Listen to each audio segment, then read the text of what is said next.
then. I can guess Nervilette and Cloran's parts. You gathered a crowd, prepared a stage, and made sure that the champion duelist would be immediately ready for a fight. Also that as soon as I appeared on the stage, the trial may commence without a hitch. Am I right? Yes, that is correct. Well, Clorand, I must commend you for your courage.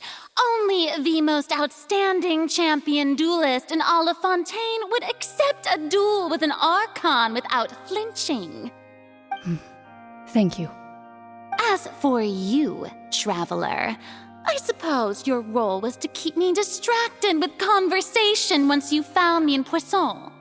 You'd make sure that I didn't notice anything amiss before revealing yourself as my prosecutor once we'd arrived onto the stage.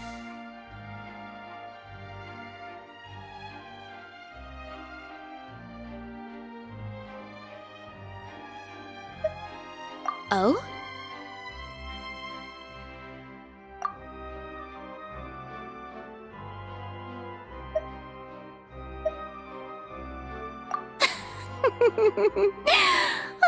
Is that so? Then I suppose I must have missed my final chance. It's fine. It matters not. What's done is done. The stage is already set, so there's no reason to disappoint the audience. Let's see this trial through to the very end.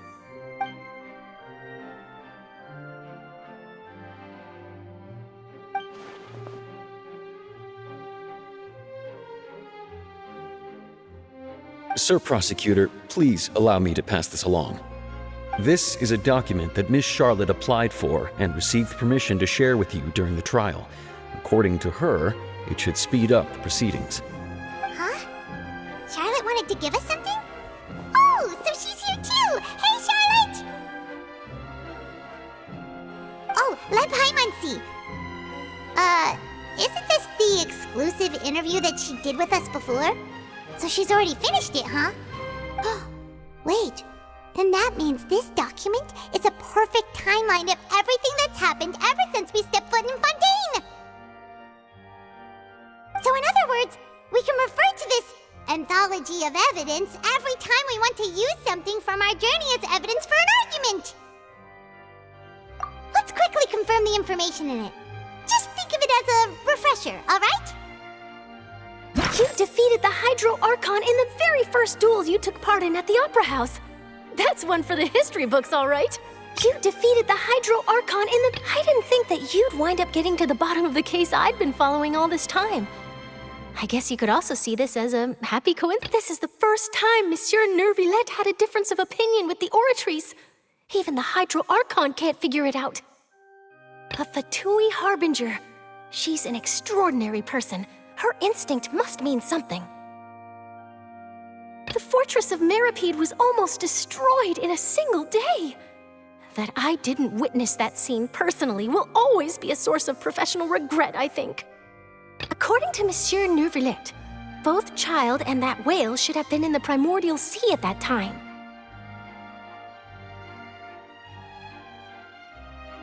I nearly lost my awesome friend Navia. To be honest, that still gives me shivers. The words of someone as extraordinary as a witch can probably only be truly understood when something surreal happens to you.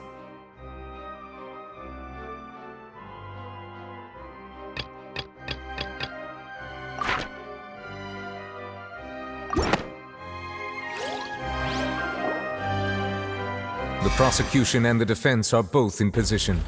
The trial shall now begin. Oh, come on, Nervilette. There's no need to repeat all the unimportant legalese. Just fast forward to the part where the prosecution lays out my offenses. As the defendant and the lead actress of this performance, I still haven't even been informed of my supposed guilt in all of this. Of course, it is only natural for humans to struggle to understand the actions of a god. However, you will need more than that to convict me of a crime. That's true.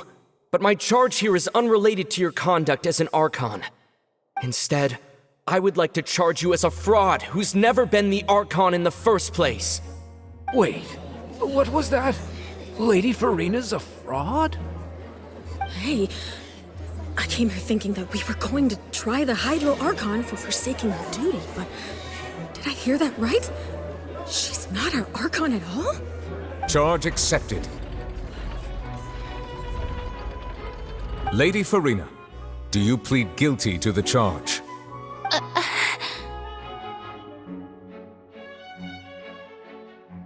Lady Furina. I plead not guilty.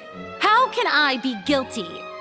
There is no way that I, Focalor, otherwise known as Furina de Fontaine, a member of the Seven and the Regina of all waters, kindreds, peoples, and laws of Fontaine, could be anything other than your true Archon. Yeah, even though Lady Furina can be rather eccentric, isn't it going too far to doubt her very identity? Yeah, I've never questioned her identity either.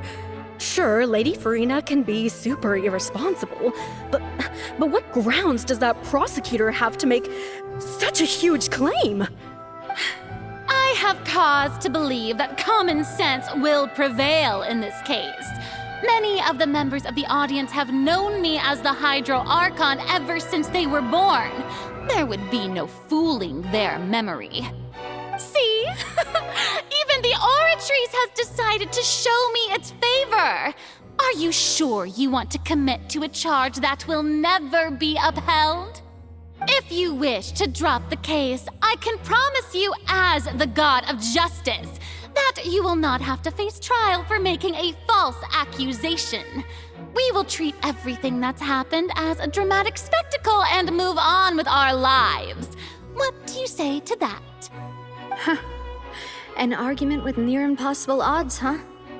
We have to not only refute Furina's claims, but also Well, I tried to give you the chance to surrender. If you must persist, then let me ask. If you believe I'm not the Archon, then what manner of being do you think I am?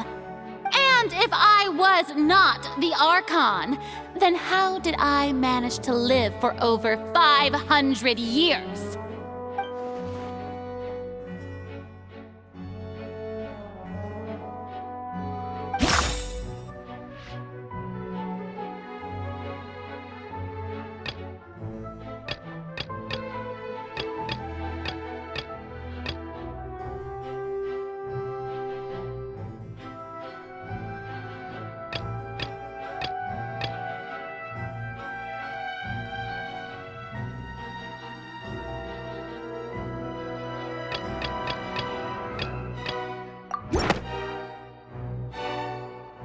First of all, you may be a member of another long-lived race, which would allow you to naturally possess an extended lifespan. And second of all, even if that wasn't the case, there could be other ways to extend your life. Who gave you that idea? Was it the knave? You'd sink so low as to use a harbinger's words against me.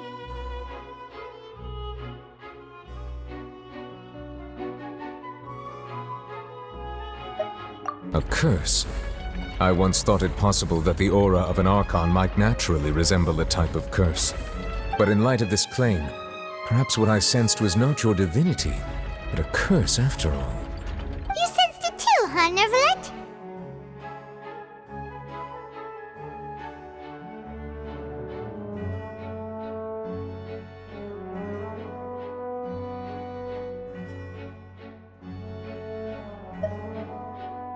Lady Furina is actually a human? Well, it is true that it's extremely difficult to tell humans and gods apart just by looking at them. It's not impossible.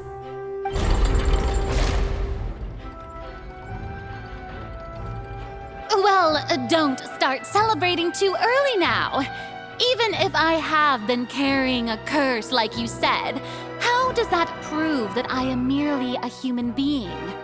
Besides, Everyone knows that the main difference between a human and a god is the possession of authority. Gods can do what humans cannot. That's why they're worshipped as gods. For centuries, manifestations of my authority have served the nation of Fontaine. One need only to turn their eyes towards the Oratrice Mécanique d'Analyse Cardinal in this very opera house, or consider the indemnitium that is used in every aspect of life.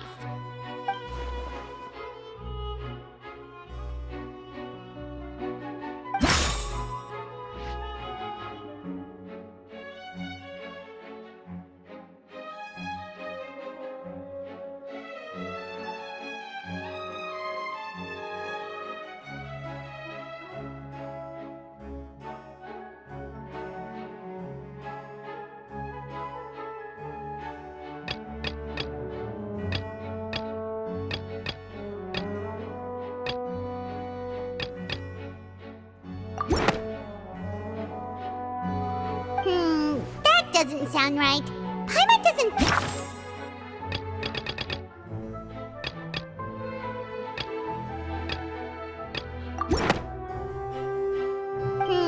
that doesn't sound... You tried to reference the Oratrice. But weren't you as confused as all the rest of us when the Oratrice declared Child to be guilty without any proof? Otherwise, you should have come up with a good explanation for that by now. Didn't I make myself clear at the time? The decisions of the gods are naturally difficult for humans to comprehend. There is no need to provide an explanation. Lady Furina, I believe a reminder of your current circumstances is in order. While the court is in session, the principles of justice and the law must come before all else. While you are an Archon, you are also first and foremost the defendant in this trial. You will prove yourself unable to defend against the prosecution's charges if you continue to withhold vital information against the rules of the court. I never thought you'd use that kind of rhetoric against me. That was no trick of rhetoric, Lady Furina. I've merely reiterated the rules of the court. Rules that all should respect and follow. So, you neither knew why Child was declared guilty, nor did you understand the structure and operations of the Oratrice. Instead of having been created by you, the manifestations of authority you mentioned have been made by the real Hydro Archon, haven't they? The real Hydro Archon? Well, now you're really losing me. It is true that I did not know why the Oratrice gave out a guilty verdict that day. But the Oratrice handed out that verdict unilaterally, and it has been operating independently ever since it was first created. You can't argue that just because a divine creation is flawed, that the god behind it must also be no god at all. She's still throwing out all kinds of excuses. Seems like she's confident that we won't be able to produce proof that she has no power over the Oratrice.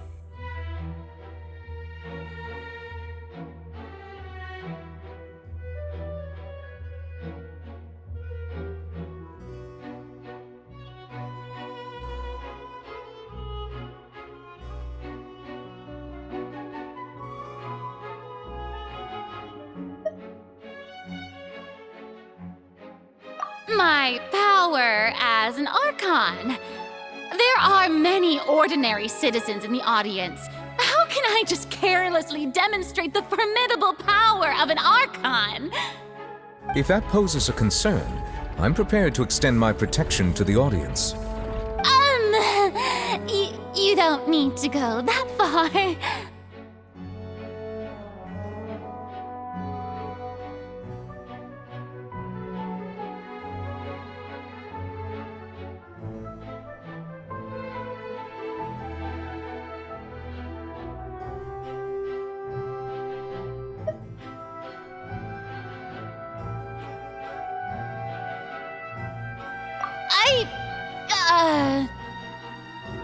Aren't you the Hydro Archon?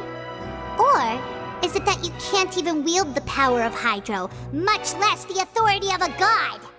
Indemnitium! Yes! It's all because of indemnitium! All Archons derive their power from the faith of the people, and I've converted the people's faith in justice into indemnitium! Thus did I give up all of my divine power to provide everyone with energy for their daily lives. Have you ever seen a more magnanimous god? Isn't that a huge stretch? Yeah, no matter how generous an Archon can be, how could they give up all their power? Can a god with no power even still be called a god? It seems like nobody's buying Furina's excuse. Hey, come now, everyone! Please don't stare at me as if I was a liar! I'm still the same Furina you knew, right? The one that you loved! Shouldn't you want to believe in me? Please? You've got to believe me! If what the prosecutor said is true, she really has committed a grave offense. Did she deceive all of us? And all of our parents and grandparents too? And all of our ancestors? Ever since they were born? Enough! That's enough! Tell me then, if I'm not the real Hydro Archon, then who is? If you have no evidence of another Hydro Archon's existence, nor can you find anyone who can back up their claim to be such, then what grounds have you to say that I'm not actually the real deal? Wow, she came up with yet another argument.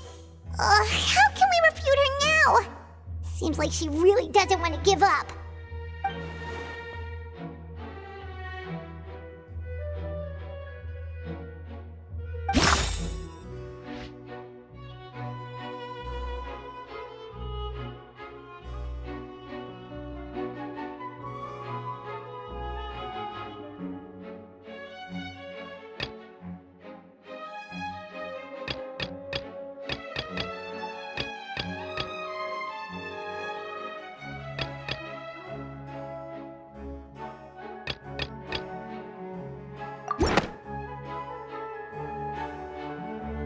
It has been established that all Fontanians can dissolve in water from the primordial sea. And that means... Since you insist on claiming to be a god and not a human, then there's a method that you can use right here and now to eliminate all suspicions of you being the latter. Miss Navia, please apply to serve as a temporary attorney for the prosecution before addressing the court. Though you act in partnership with the prosecutor, you must still adhere to proper procedure. Super sorry, Monsieur Chief Justice. I swear this really will be the last time that I'll speak out of turn. Now, I've brought some seawater from Poisson. As everyone knows, a massive flood struck the area not long ago, taking many lives, including those of some of my closest friends. So, Miss Furina, would you dare to touch some of this seawater? If we are to believe that you are indeed the real Hydro Archon, touching this seawater would have no effect on you. All it should do is strengthen your case. But if you don't dare to touch it, then we would have basically proved the reverse. Oh, and I must remind you that after the disaster at Poisson, nobody wants to see any more people dissolve. I do hope you'll act prudently and choose the simpler path of admitting guilt. Navia from the Spina di Rasula. The Spina has governed Poisson for many years. I guess her suggestion is valid. If Lady Furina is indeed just a human, she's probably Fontanian like all the rest of us. Would she really dare to try?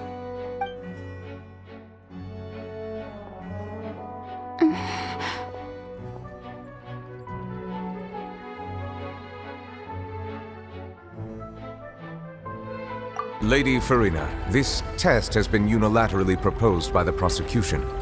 As it falls outside the realm of standard court proceedings, you possess the right to decline participation. Well, of course he had to tell her that. But refusing to participate is basically the same as a confession of guilt. She's just staring at the water without saying a single word. It really does seem like she's quite terrified of it. That could only mean... What's going on? Is she really planning to... that's not what we thought she would... Due to the inherent risk of the test, Lady Furina, you may... What? Hey!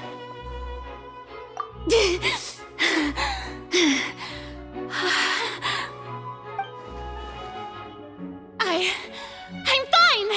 Look at me, everyone! My hand is still here! I haven't been dissolved! Will you believe me now? I really am your Archon! I'm nothing like a normal human who would fall apart as soon as they touch this water! Really? Was this not the most obvious thing in the world? Miss Siegewing? If you are present, Miss Siegewing, please come forward and attend to the defendant.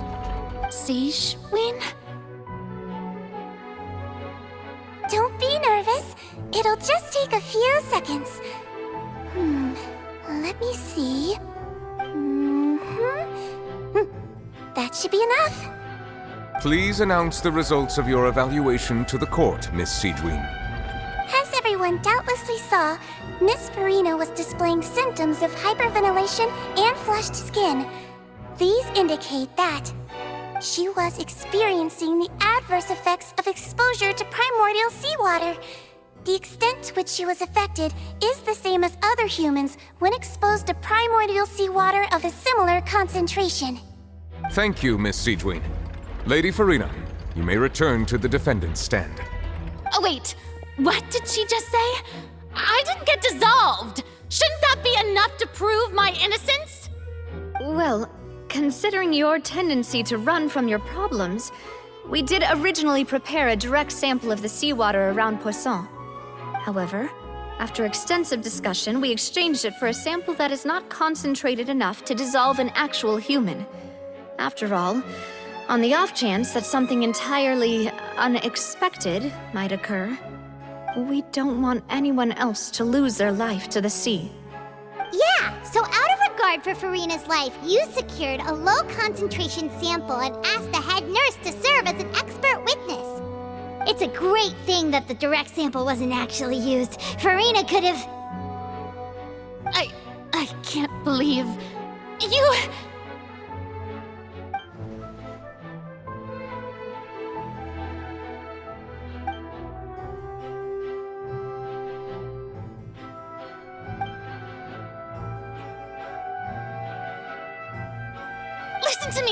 Listen to me, everyone!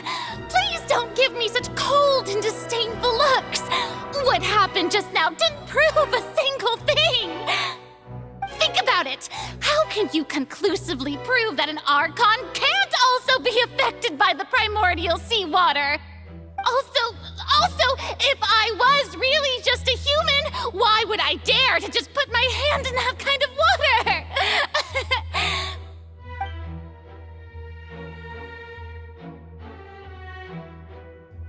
Please, everyone, anyone, just listen to me. I swear, I really am your Archon.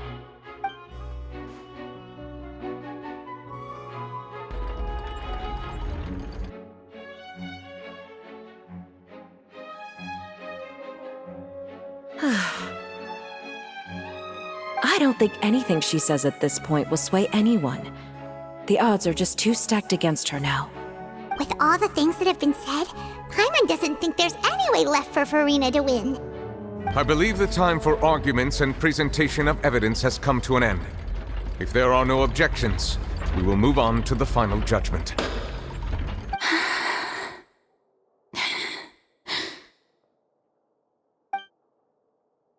I don't think anything she says at this point will sway anyone. She's too stacked against her now.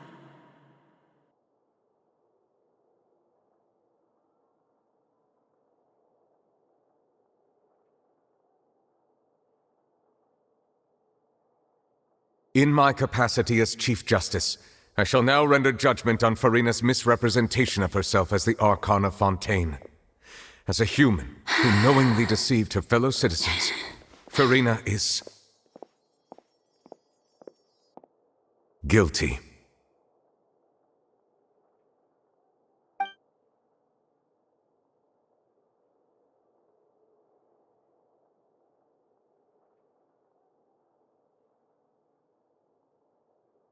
We shall now turn to the Oratrice Mécanique d'Analyse Cardinale to render the final verdict on the charges.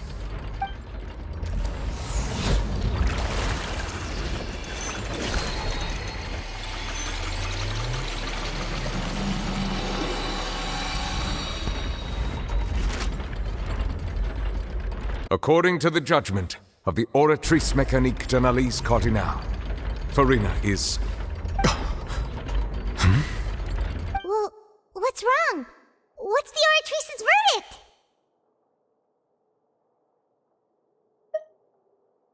No, the Oratrice also displays a guilty verdict. Isn't that correct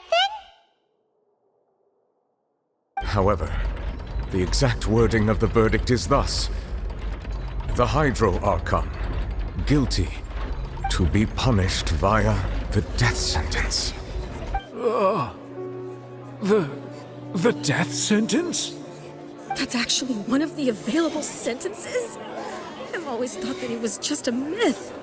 The one and only time the death sentence has been handed out at the court, and it's been given to the very person we've worshipped as the god of justice? What an unexpected twist. Furina's been sentenced to death by the Oratrice? We just wanted to use the trial to show her the seriousness of things so she'd tell us the truth. How did things escalate this quickly? This outcome is indeed quite strange. According to Fontaine's current definitions of justice, as well as its recommendations for criminal sentences, is this sentence really appropriate for the crimes that have been committed? Yeah! Even Vacher wasn't sentenced to death by the Oratrice. You know, the real evil mastermind behind the serial disappearances case. Indeed. Not only is Furina's sentence overly excessive, the very point of our trial today was also to prove that Furina has never been the Hydro Archon in the first place. But now, the Oratrice seems to have deliberately invoked the title of the Hydro Archon. What does this mean?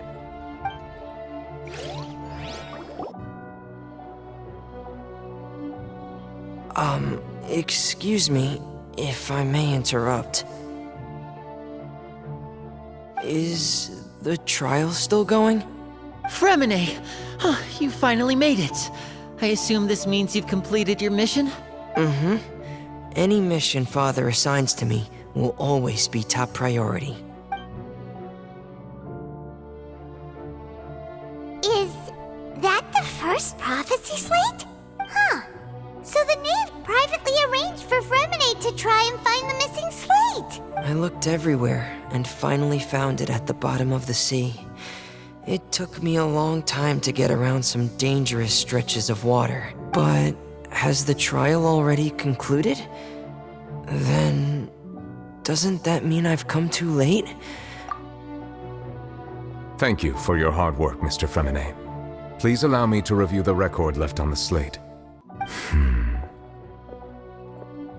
Traveler, I believe that you have already seen the other existing slates, and would like you to come here and confirm their contents.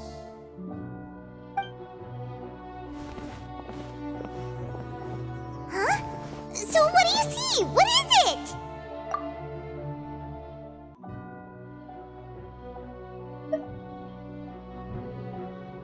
I believe I have now made sense of the Hydro Archon's crime. It has to do with Fontaine's lost history. Archon just guilty of deceiving her people? Oh, wait, no, that's Furina, and we've already proven that she's not the Hydro Archon. So when you say Hydro Archon, do you mean the real Hydro Archon we've been kinda talking about? In truth, everything that you've encountered in Fontaine up until this point can be traced back to the contents of these stone slates. However, I'm uncertain as to how much sense they currently make to you. Okay, let's try to recall the contents of the other 3 stone slates. Paimon will do her best to help you remember.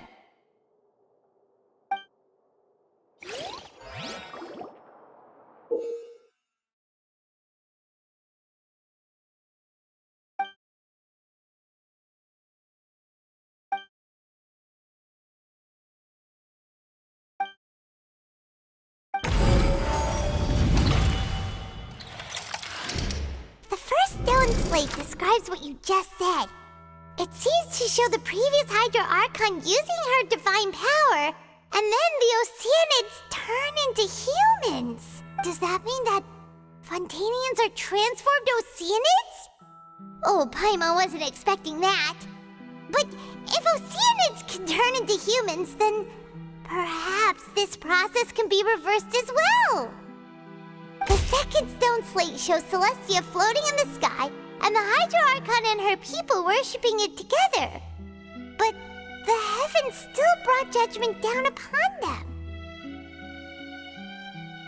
This must be the point when the Hydro Archon and the Fontanians were branded with their original sin. Does this mean that the original sin and the Hydro Archon sin are the same thing?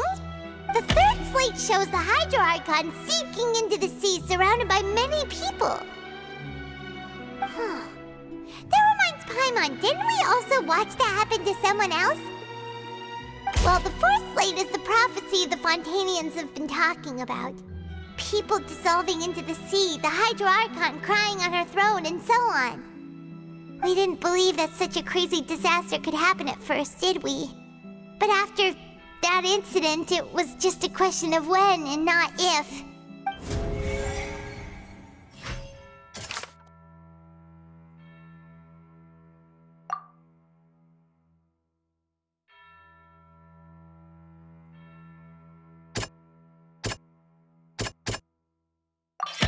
We know from the case of the serial disappearances of young women that Fontanians can be dissolved in primordial seawater, and the first stone slate tells us that long ago, the Hydro Archon used her power to turn Oceanids into humans. This might be the reason that Fontanians can dissolve.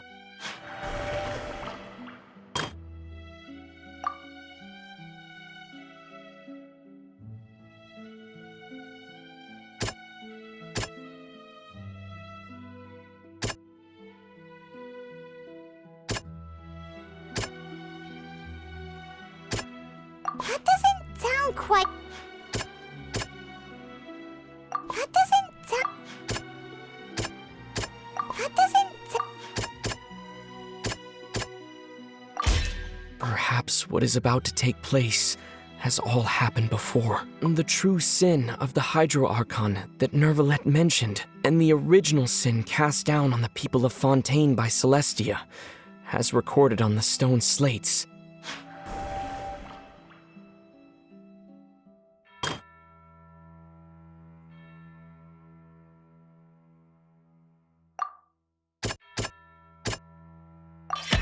It's not as simple as falling into the sea. When Navia fell into the sea, her consciousness was subjected to judgment. The stone slates show the people gathered around the Hydro Archon in the sea. Could that be alluding to the same thing?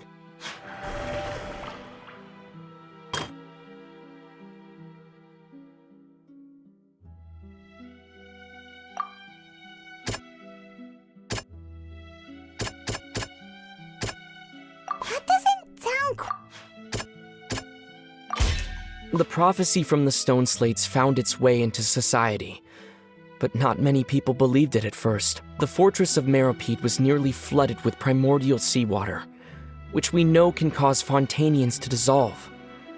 It seems increasingly likely that the prophecy may come true. If we hadn't dealt with it in time, things could have gone very badly. They'll dissolve into the primordial sea but won't cease to exist. Their essence will flow in the seawater, converge, and take the form of an Oceanid. The Hydro Archon was sentenced to death in court, shocking everyone present.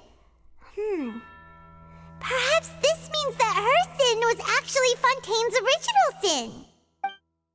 Navia fell into the water inside those ruins, and she nearly dissolved. She was surrounded by the people of Poisson in a court within her consciousness, and was forced to take part in a trial meant to make her stay. The eruption of the primordial sea at the fortress of Meropide was the surest sign that the prophecy was about to come to pass no matter what. The prophecy's contents can all be verified by recent events. If we combine what we know together, loads of truths should come to light.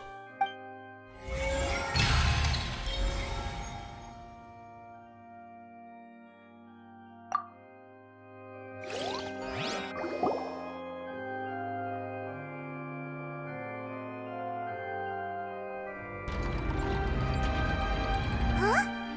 Oh, Paimon gets it now! So that's how you can make sense of it. But then it feels like we're going to have to share some truly shocking revelations. Let's hear them. Incredible. Linny, did you hear that? We're not real humans. All Fontanians were originally created by the late previous Hydro Archon, with Oceanids as their basis. The evidence for that can be found in how only Fontanians could dissolve in primordial seawater, and how all the girls Vacher dissolved were also turned into Oceanids. Oh, and according to Navia, when she was about to get dissolved, she also saw everyone gathered around for a trial, all of them in the shape of Oceanids. Indeed. Yeah, and it follows from the content of the first slate that she probably angered Celestia by creating humans without prior permission. That could also explain why the Oratrice judged the Hydro Archon to be guilty. It's to account for that ancient sin. The Hydro Archon's true sin was creating us? And yet, after many hundreds of years, the Hydro Archon's creations have turned around to try to judge the Archon within the Opera Epiclese. The twists of history are often the most unexpected of all. Yeah, isn't the image here just like when Navia fell into the sea?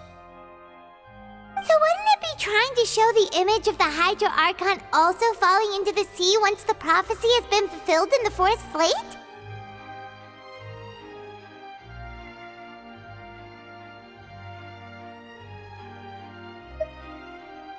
In the end, the people will all be dissolved into the waters, and only the Hydro Archon will remain weeping on her throne.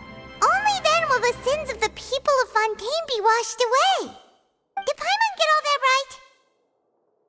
You've made some keen deductions. I must say, given how much you still don't know, it is impressive that you've already managed to connect so many pieces of the truth. However, while you were able to decode all the information on the slates, they've also been etched with an additional layer of hidden information using a different power source. When we were at the ruins, I tried to decipher the hidden information recorded in the slates. But since we only had 3 slates at the time, I was unable to come to a full conclusion. Now that the slate collection is complete, I shall make another attempt to decipher the narrative recorded within. If everything goes well, we should finally be informed of the unadulterated truth.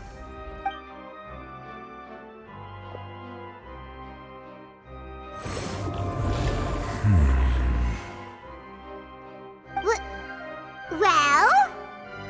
Did you get it? I believe I should share this truth not only with you, but with all the people of Fontaine as well. I will try to briefly summarize it for you. Your hypotheses regarding the origin of Fontanians and the sin of the Hydro Archon were both correct. In the Fontaine of old, the previous Hydro Archon sensed the yearning of her Oceanid familiars for life on land.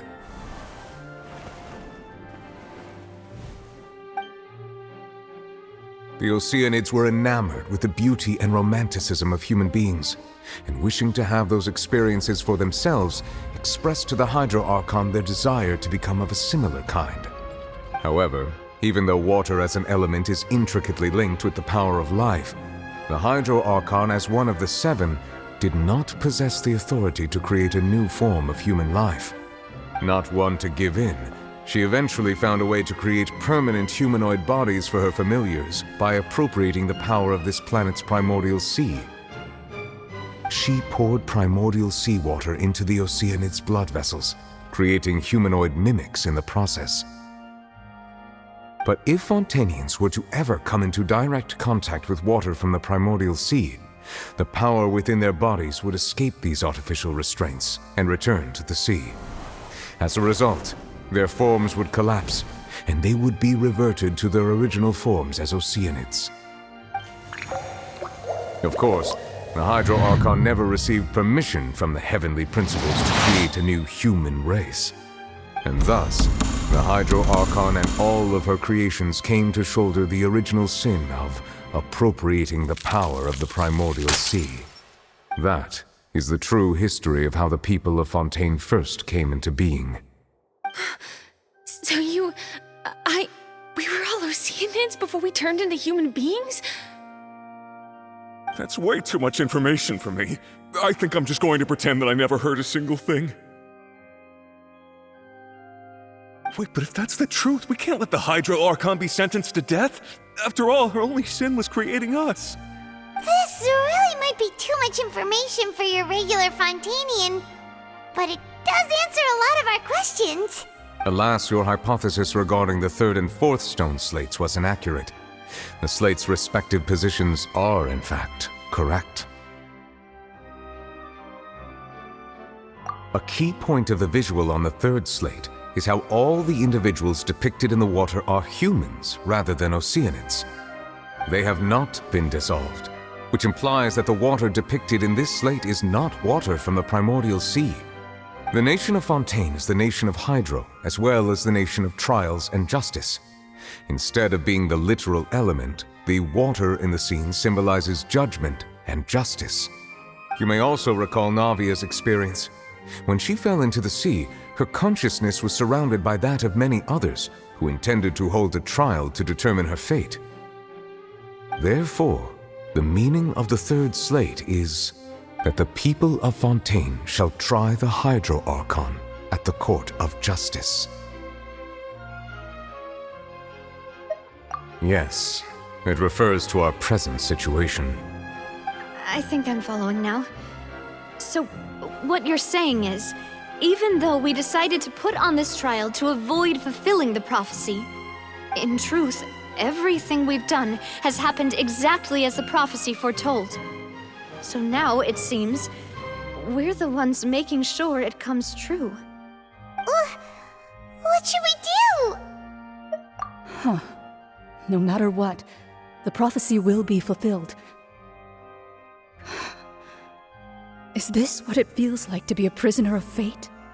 If that's the case, does that mean the scene in the fourth slate will also be fulfilled soon? Traveler, I would like to point out another small fallacy in your deductions. About the fourth slate, you probably thought that the eruption of primordial seawater beneath the fortress of Meripede served as the surest sign that the prophecy was about to come to pass, yes?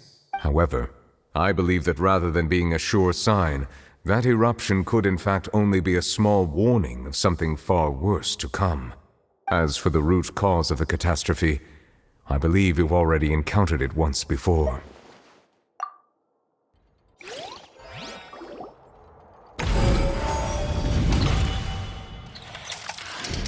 This eruption was just a small warning of the things to come. We must find the root cause of the disaster.